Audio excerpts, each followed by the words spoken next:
Thank you, everyone. I'd like to turn on my microphone and welcome everyone to tonight's meeting and call the meeting to order. I would ask Ms. Jessica Booth for roll call, please. Sure. President Abshire? Here. Mr. Brown was unable to attend. Mr. Harris? Here. Mr. Smith? Here. And Mr. Bean? Here. Thank you, Ms. Booth. Item number 3, receive report from staff regarding the public engagement efforts for Calcasieu Parish's long-term recovery framework. Mr. Galan.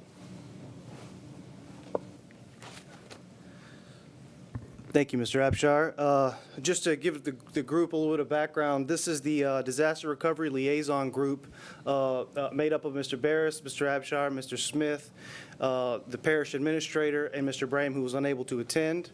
And they were designated at the beginning of the year to really be the liaisons for this overall effort.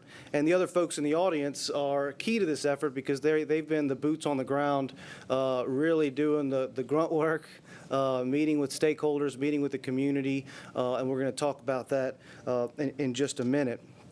But what this essentially is, in terms of the background, the way the police jury set it up is the police jury is a lead agency for the overall long-term parish recovery framework, with parish administration designated to be over that.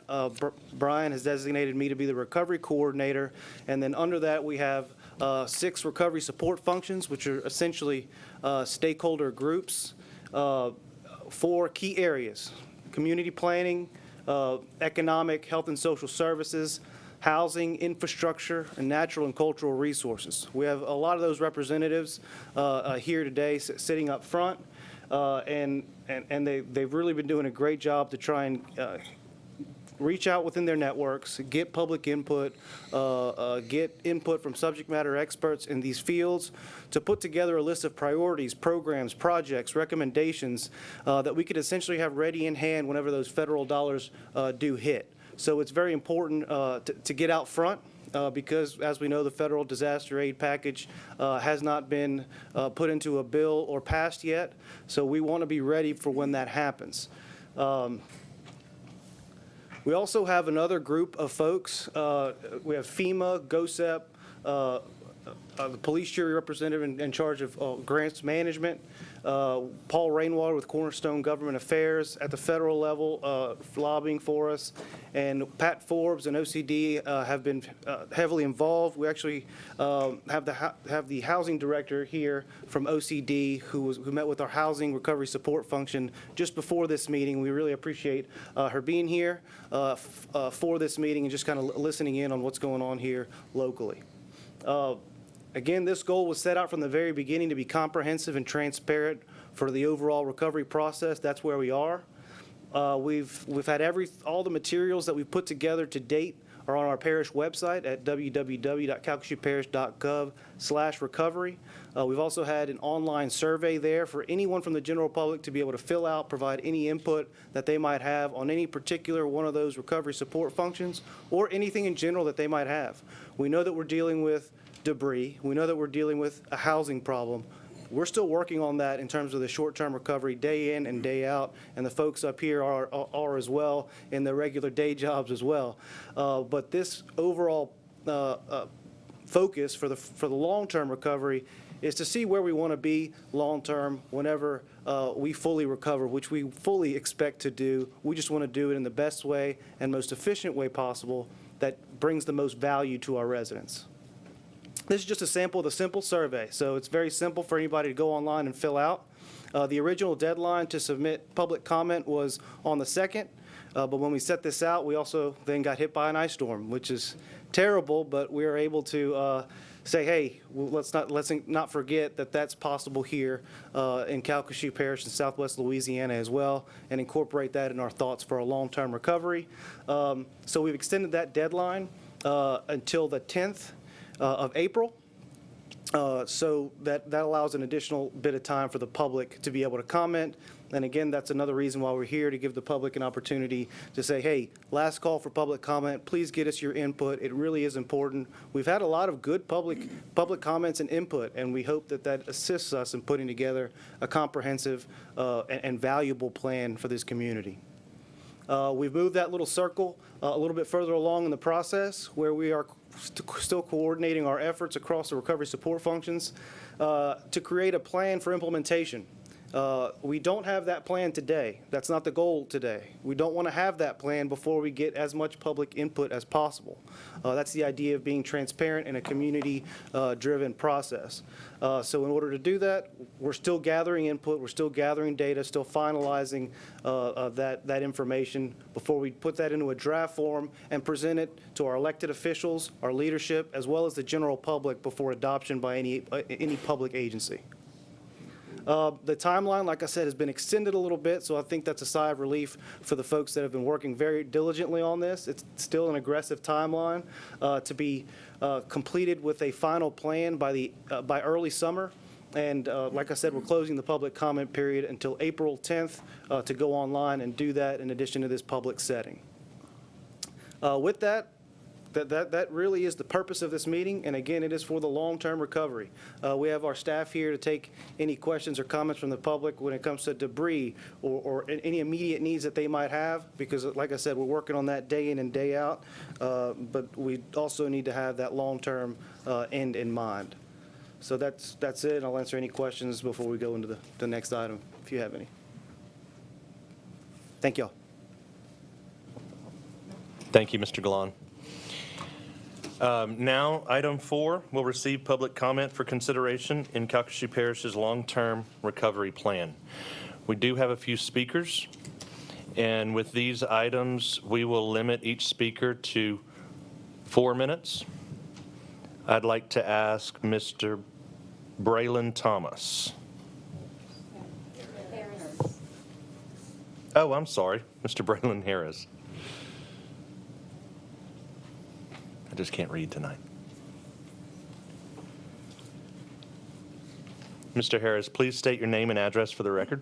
Absolutely. Braylon Harris, 1465 Manchester Road, Iowa, Louisiana. Definitely good to be here with each and every one of you all on tonight. I know we have a monumental task in front of us. I'm here tonight on behalf of the Southwest Louisiana Response, which is a partner group with Houston Response, which was a large coalition of churches that developed over in the Houston area following Hurricane Harvey in order to operate in coalition with not only other churches, but also with local government volunteer groups from around the nation to expedite and make more efficient the process of recovery there during that series of events. They are currently now inundated with, of course, the ice storm there as well. But on this past weekend, we were able to have the founder and president of Houston Response here in town with us for a pastors and wives meeting at Paul's Rib Shack with about 30 pastors crossing all racial lines, denominational lines, as well as parish lines here in the Southwest Louisiana area. It was an incredible event, and I just want to communicate to each and every one of you all that I think this is a time where we have to focus on the synergy between church and state and not the separation between church and state. There's a lot of great things I believe that we can do together, that we have to do together in order to face this very large issue that we have in front of us. I would also encourage us to consider the mental impact, the emotional impact, the spiritual impact of exactly what has happened. We were talking just a few moments ago, me and Ms. Grimion, about that it's just not a financial issue. It's just not a housing issue. It's an emotional, it's a mental, it's a social challenge that we have in front of us. And so as we look forward to projects and look forward to things that we have to face, I challenge us to not just think economically and say, well, you know, this is the most economic way that we can do it. I challenge us to think about inspiration.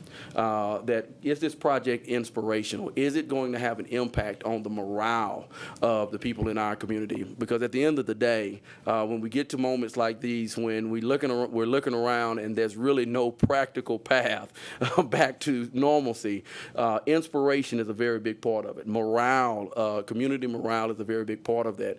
And that's something that many times is hard to calculate for investment and return on investment. But if there's ever a moment that we have to know that that is real and that is worth investing in and that the impacts of that will be far-reaching, that time is now. And so there may be things that I think that we should consider that may not make dollars and cents, but they would make faith and they would make good gestures and good community cooperation. And I think those are things that at this time we must see the value of investing in. Also, I think we should invest in making sure that we are doing things that are high energy and high quality when we talk about communications with our community. I think it's very well understood that every person in our community has a lot going on. And so just very frankly, a regular news clipping that's black and white or just a passing note is very difficult in catching the attention of individuals who have so much going on right now.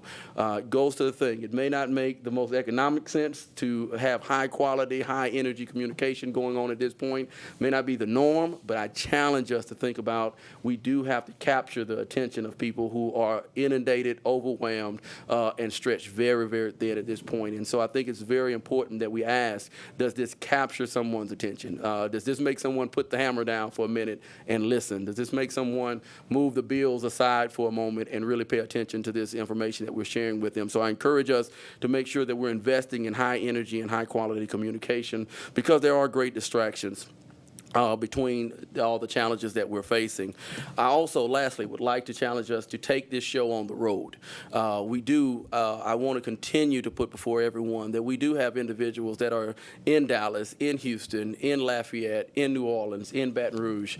And again, I know that may not be the most cost-efficient thing to do, to take a show like this on the road, but I challenge us to understand the morale booster that would give our citizens that are elsewhere to know that we've invested the time and the resources to bring this information to them, to sit with them where they are, and to make sure that they are informed that we are actively pursuing a path home for them. So I challenge us to, again, number one, make sure that we are seeing the synergy between church and state. Number two, to make sure that we're understanding that there's an innovation and inspirational part of this that may not be as economical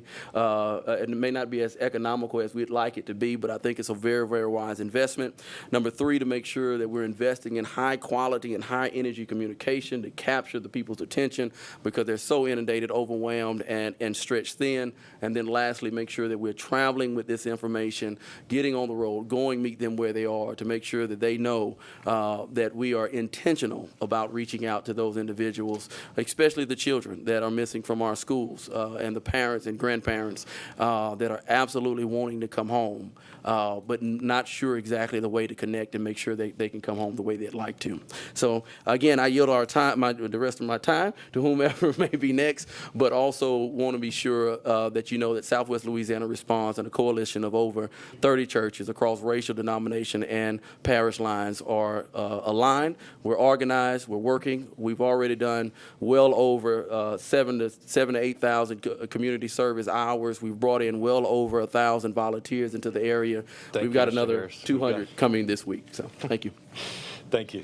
Brian, I'll time and I'll give them a minute if they're. Okay. Okay, I'll let you. Thank you. I'd like to invite Mr. Samuel Books or Booker.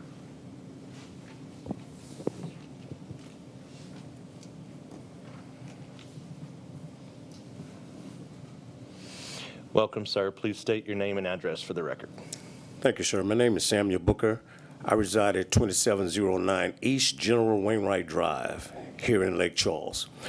We've been having repeated drainage problems and flooding problems in our neighborhood, and the neighbors are, and we are afraid, confused, frustrated, among other emotional things, emotionally depressed, because we are repeatedly flooded. And we want to ask you guys to please consider us and rectify our drainage problem. We do not want to lose our community to nature or any other force. So we beseech you that you would closely consider us and rectify our drainage problem. We have a drainage system that has grown obsolete and can no longer hold or control the water that's coming in. We need it upgraded so we could have some peace and feel secure in our homes. Right now, people are really afraid and don't know what's going on, and little information is being passed around. Please consider us who live in Greenwich Terrace. We appreciate you. Thank you very much. Thank you, Mr. Booker. Next, we have with us Ms. Carolyn Woosley.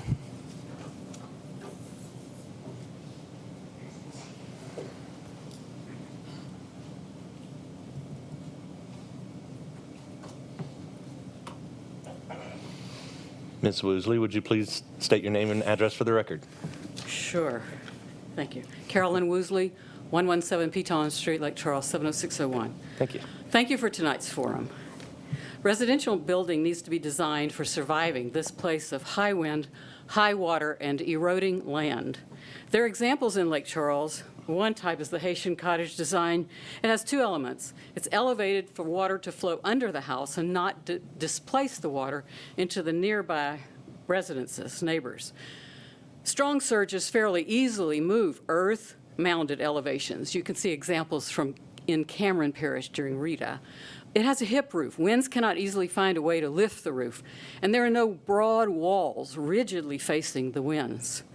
We need financial incentives for this. The parish oversaw a federal one that I used. Our house did not flood recently, while the neighbors did. The annual flood insurance premium for me has dropped from $3,000, probably $5,000 now, a year, down to $600 and holding. Can we incentivize new subdivisions to elevate on piers rather than mounded earth and not displace the water? Can we design roads with a pitch to them so the roads take the runoff to larger bodies of water? Was that put into the Bank Street design after the storm of 1918? Can we have catch basins, or is our water table too close to the surface? Use watershed maps to design subdivisions and commercial buildings. Many streets now block natural water flows. We see that a lot in Moss Bluff. We may be losing a battle with nature. Flooding is one of the few ways nature in South Louisiana builds land. Floods leave behind silt that becomes our soil. Let's go with the flow. Give homeowners helpful hints and use an aggressive public service outreach, as you did with your trash campaign. How to tell when your roof is aging.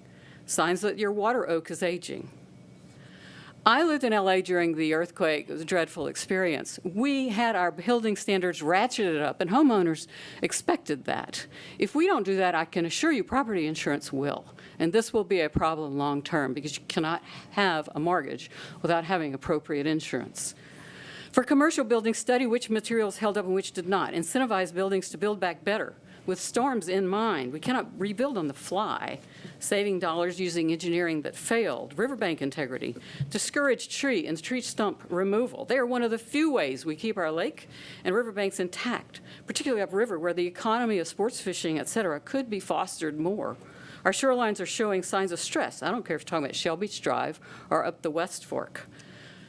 Expensive protective measures. Now, again, these require strong advocacy by our congressional representatives, and let's not shy away from the price tag others don't.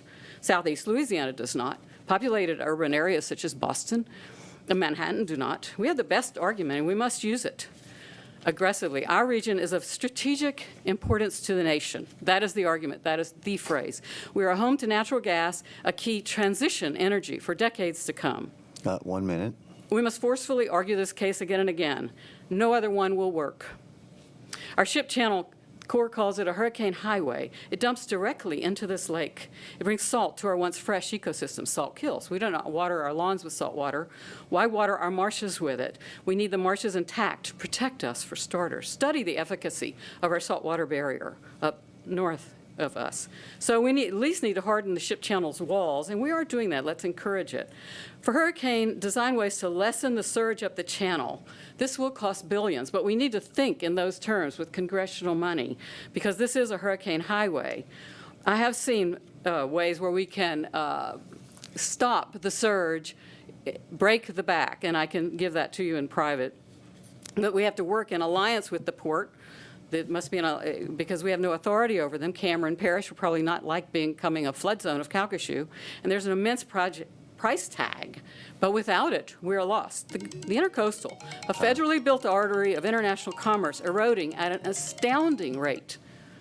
Yet the landowners are supposed to take care of the Intercoastal banks. Ms. Let's Woosley, argue in Congress. 4 minutes is up, Mr. President. Okay, to float big funds to maintain the intercoastal. We use the big argument, strategic importance to the nation. Thank you so much. Thank you. We certainly need financial incentives. Thank you, Ms. Woosley. Thank you. Next, we have Ms. Lydia Lars. I'd like to invite you to the podium, please.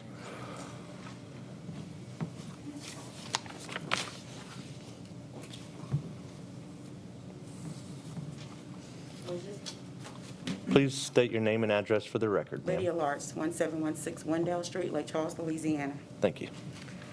Just got the paper for your framework. However, and I'm trying to just do some little pivot points. Be proactive versus reactive.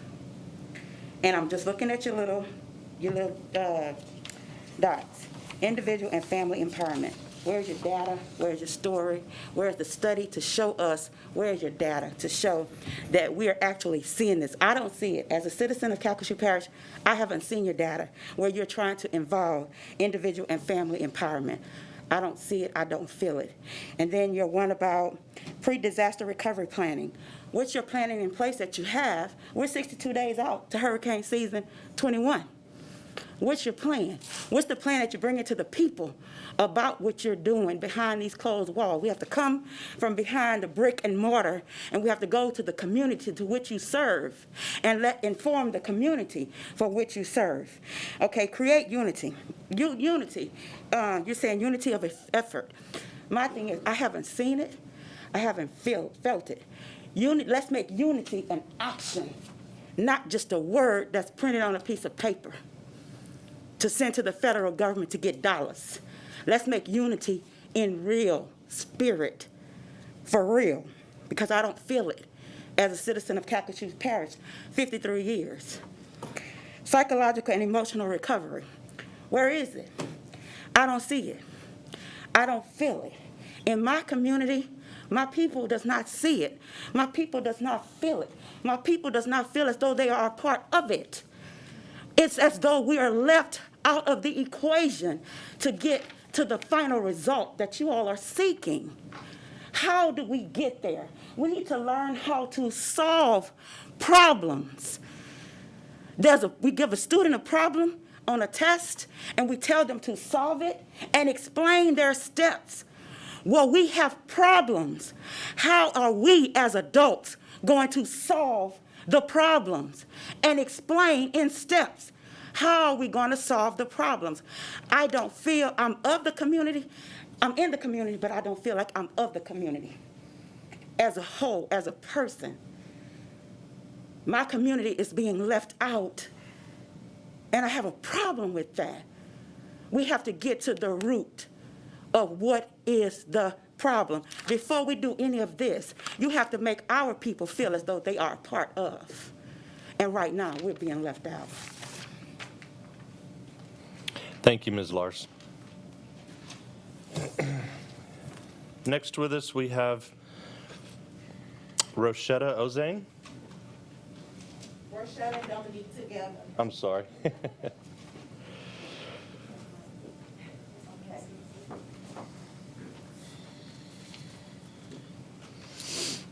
Reminder, we have 4 minutes per speaker. So please state your name and address for the record. I'm Roshetta Ozane, 2422 Fox Run Street, Westlake, Louisiana, 70669. My name is Dominique Darbone, 313 West Oak Lane, Lake Charles, Louisiana, 70605.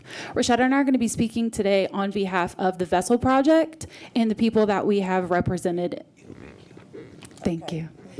Oh, you don't like it? I'm just kidding. I understand. I have mic control issues.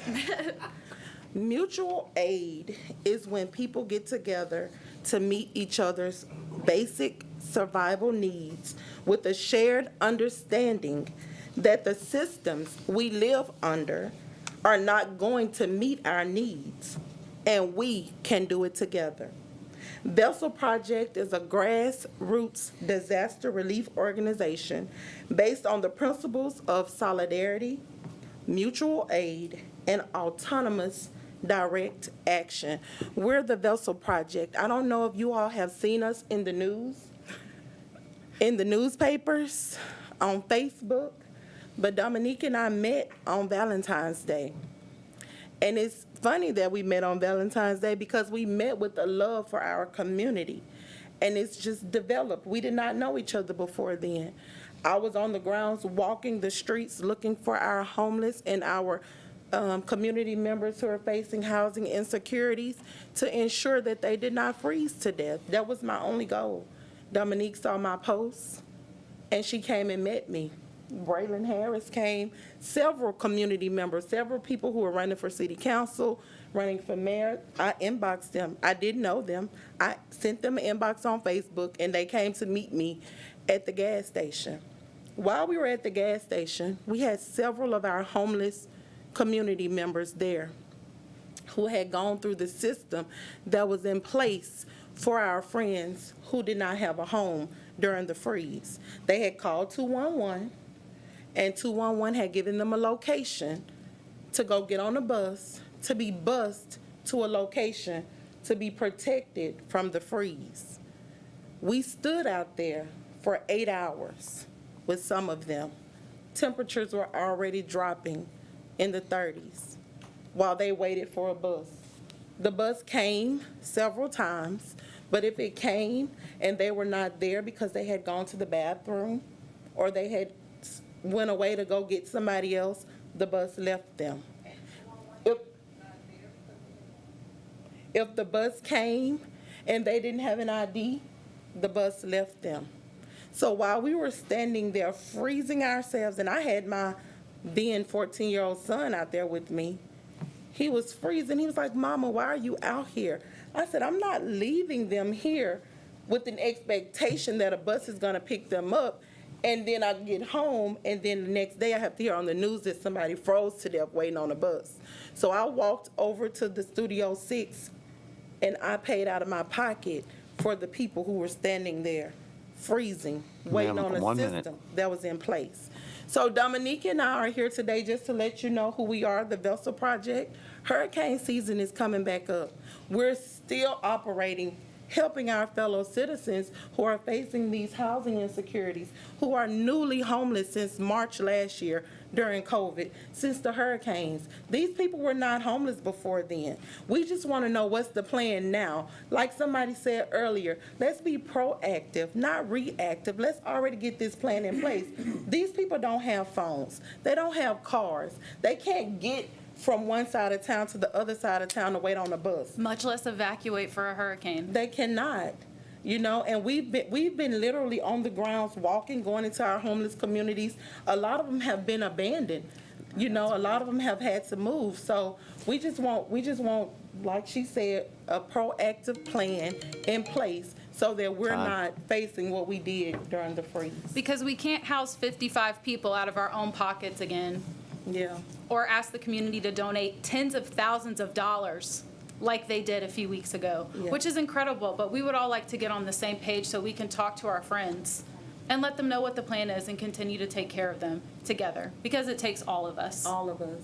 And like we said, mutual aid, everybody working together. Thank you. Thank you. Next up, we have Ms. Linda Caesar.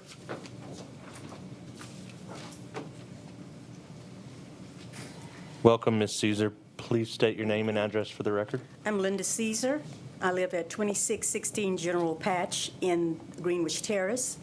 I just heard about the meeting, so I jumped up and came here, and Glad to have you. I would have a lot to say, but I'm not really fully prepared. But I am concerned about many issues. Definitely the infrastructure. We do need some type of draining. We have been flooded, not only by floods, but by heavy rains. I am always frightened when it starts raining. Is the water going to get in my house again? This has happened so many times, and it's happened even more to the people who live closer to 210. As you move back in the terrace, there's more water, more water.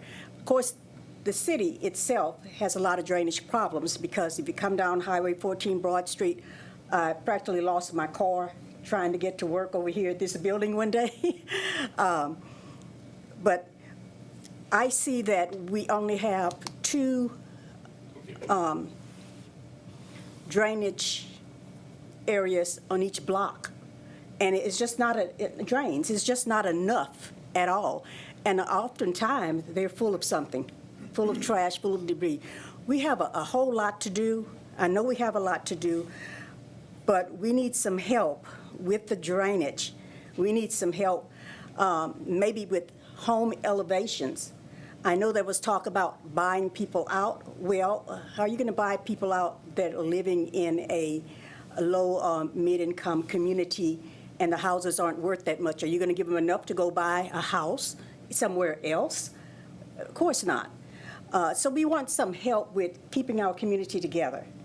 We definitely need help with the drainage. I am also concerned about the mental impact that all of these things have had on our community, the floods and the hurricanes, the ice storm, because I see more homeless people walking the streets. I was just confronted by one probably a good hour ago. But I had given away all my money already. I didn't have any more to give him, you know? So because you feel for these people. But a lot of them are, not all of them, but a lot of them have mental problems. But we don't have enough of mental resources in this community to help. Not at all.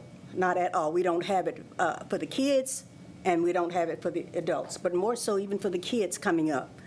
We do need something done about that. We know that with all of this happening, our premiums are going to go up. The people are already disgusted about insurances not wanting to pay and bad contractors, and there's just so much going on. So it's taking a toll on everybody. And it's taking a toll on me. And I always try to keep a smile. And people say, you don't let anything bother you. Yes, I do. Yes, I do. I don't sleep at night. There's just so much. 1 minute, ma'am. Okay, so much that we need to do. Like I said, every time it's about to rain, I'm frightened. I've had enough of water in my house. I can't even swim. Our building standards probably need to be better than what they are. Because I'm watching some of these contractors repairing some of these homes, and the building standards aren't that great. So next flood, next wind, everything's going to be down again, and that might be as soon as this summer. But anything you can do to help, I would appreciate it. Thank you. Thank you, ma'am. And lastly, we have Ms. Angela Guth.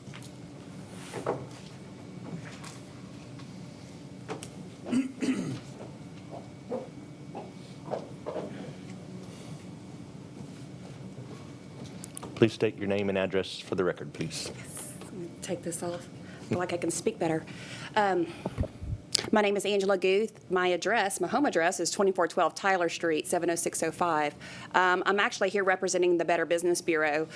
And I came to this meeting because I wanted to hear what some of the input was from the citizens, because I did put a little bit of input on your website. In the very beginning, right after the storm, we're a nonprofit. We're one of 100 BBBs in the United States and Canada. And in the very beginning, me, my other full-timer, and my part-timer handled 200 to 300 phone calls a day on a hotspot, because everybody was on a hotspot right in the beginning. We were that resource for contractors. We were that resource for plumbers. We were resources for tree removal. The problem that I want to give to you as the police jury, there was contractors crawling like ants in this city. And I know every one of you probably had 14 to 15 people probably knocking on your door saying, hey, can I get this tree out of your yard? Can I fix your roof? A lot of those contractors, they were vetted with a temporary work permit. They came to us and they wanted to be a member of the Better Business Bureau. When we tried to vet them, they weren't licensed. And I don't know what was happening. And I don't mean any disrespect, but I don't know what the vetting process was. I am very grateful that Calcasieu Parish opened up and let people come in and start working on their homes immediately, unlike Rita 15 years ago. But what are your vetting processes to issue those work permits? Did you know a roofer in Texas does not have to have a license? They're 60 miles west of us. So when they're coming over here, they're not licensed. So is that temporary work permit okay for them to come and work on a roof here? Then you have your consumer, that's what we call them, our residents or consumers, who have to deal with their insurance company, and they're looking for a licensed roofer. They want to make sure they're licensed. Well, not in the state of Louisiana. They're not. And some of them were they were wonderful. They were great. They're good contractors. But we are dealing with a lot of inferior work. We are dealing with a lot of complaints. I can't even begin to tell you the number of phone calls we're getting daily on contractor fraud. Anywhere from people giving $18,000 up front and never seeing the contractors again, to paying their roofer and the roofer not paying the supplier and the supplier's putting liens on the consumers now. It is very troublesome. We want to work with our public as a nonprofit. Like I said, we're not there as a government agency. We're just here to help. But I came to this meeting, so how can we help in the next storm? Because honestly, we couldn't answer the phone calls fast enough to try to help. So we need some sort of group that can guide consumers. Where do they go? They didn't know. I mean, I made it through Rita, a little bit of damage.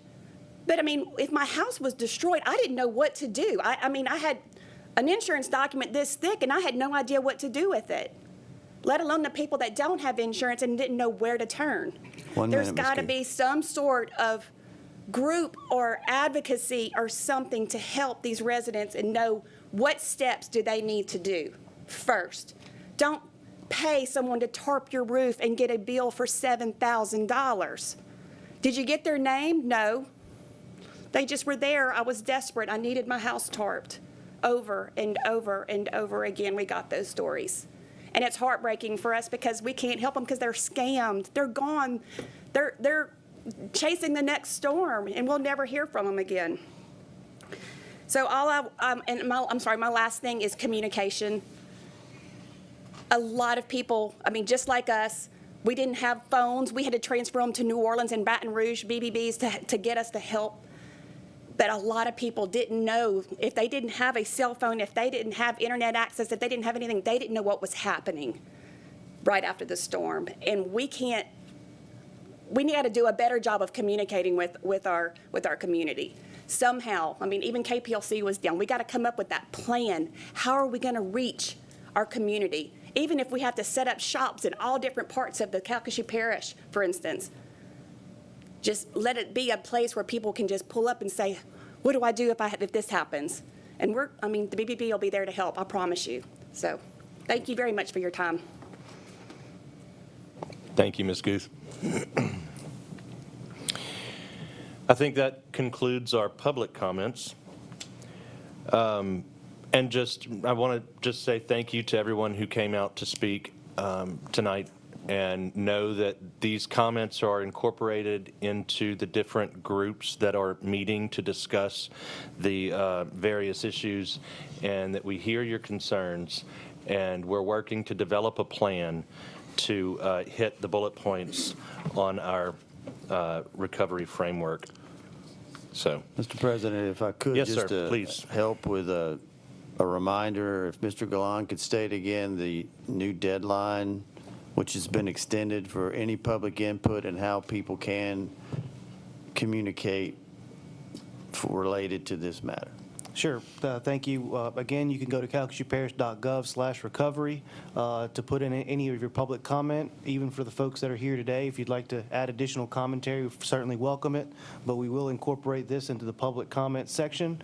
And we're glad that our recovery support function leaders are here to listen, as well as our elected officials, because we want this to be both elected and community working together for a solution to our long-term recovery. So with that, I'll yield back. thank you. Mr. Barris. Mr. Galan, remind me how long the public comment has been open?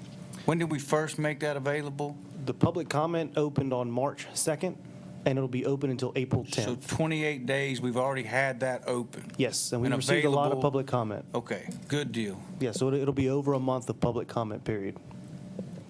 Thank you. Do we have any other comments from the group? Yes, sir, Mr. Smith. Okay, so the comments are available through the actual website. So if someone really doesn't have any type of access to the web, can they do it another way? Like coming in and fill out a paper form or whatever they have? If they don't have access to the internet, we certainly they're welcome to come to our police tree office, and we'll guide them on how to do it, whether it's paper form, we'll take it and incorporate it into the plan. The actual public comment isn't available because it's got names and addresses and personal information, so we want to make sure that we vet that and take care of it in a way that's consumable by the general public. Okay. All right. Thank you, Mr. Smith. Well, if that's all the comments we have for this evening, I would like to thank everyone for coming out and listening, and I look forward to our meetings in the future. And we're adjourned. Thank you.